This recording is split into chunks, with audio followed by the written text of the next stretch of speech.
श्रीमद् भागवत गीता में श्री कृष्ण ने कहा है कि हर इंसान को जन्म मरण के चक्र को जान लेना अत्यंत आवश्यक है, क्योंकि मनुष्य के जीवन का एकमात्र सत्य यही है और वो है मृत्यु। जिसने इस दुनिया में जन्म लिया है उसे एक दिन इस संसार को छोड़कर जाना ही है और यही इस दुनिया का अटल सत्य है। हमें अपनी मृत्यु से कभी भी भयभीत नहीं होना चाहिए। मृत्यु जीवन की अटल सच्चाई है। मृत्यु के प्रति भय ही मनुष्य की वर्तमान खुशियों को खराब कर देता है। इसलिए मन में किसी प्रकार का डर नहीं रखना चाहिए। श्री कृष्ण कहते हैं, शरीर नश्वर है पर आत्मा अमर है, अजर है।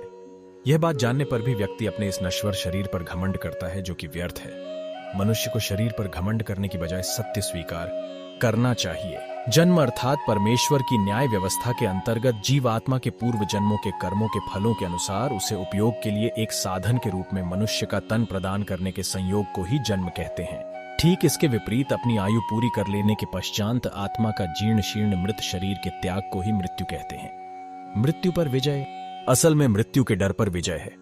एक डरा हुआ कायर मनुष्य अपने जीवन में असंख्य बार मरता है, जबकि निडर साहसी मनुष्य मृत्यु के रहस्य को जानने वाला जीवन में केवल एक बार ही मृत्यु का आलिंगन करता है।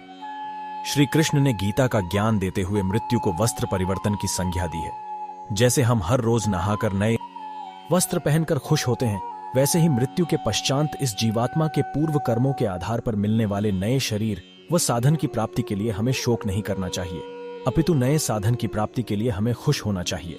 अब सवाल यह उठता है कि मनुष्य किस तरह मृत्यु के डर से विजय पाए और मृत्युंजय हो जाए। मनुष्य के रूप में अपने सीमित जीवन काल में परमात्मा द्वारा दिए गए साधन मनुष्य के तन का उपयोग करते हुए ऐसे अच्छे परोपकार के सत्कर्म करें जिससे हमारा यश चारों ओर फैल जाए, और फिर चाहे मृत्यु के उपरांत हमारा भौतिक शरीर रहे या न रहे, परंतु हमारा यश रूपी शरीर सदा के लिए अमर हो जाए तथा जाने के बाद भी जनमानस में हमारे कर्मों विचारों के माध्यम से हमें जीवित रख सके। यदि मनुष्य अपने जीवन के लक्ष्य अर्थात परमात्मा की अनुभूति करते हुए मोक्ष को प्राप्त हो जाता है तो वह अमर हो जाता है। हम कह सकते हैं कि मृत्यु के रहस्य को समझकर अपने अर्थात जीवात्मा के और परमात्मा के सच्चे स्वरूप को समझते हुए ईश्वर को अंतर्यामी रूप में अपने ही अंदर जान मानकर सत्कर्म करते हुए जो जीवन के लक्ष्य को प्राप्त कर लेता है वह मृत्यु पर विजय पा लेता है।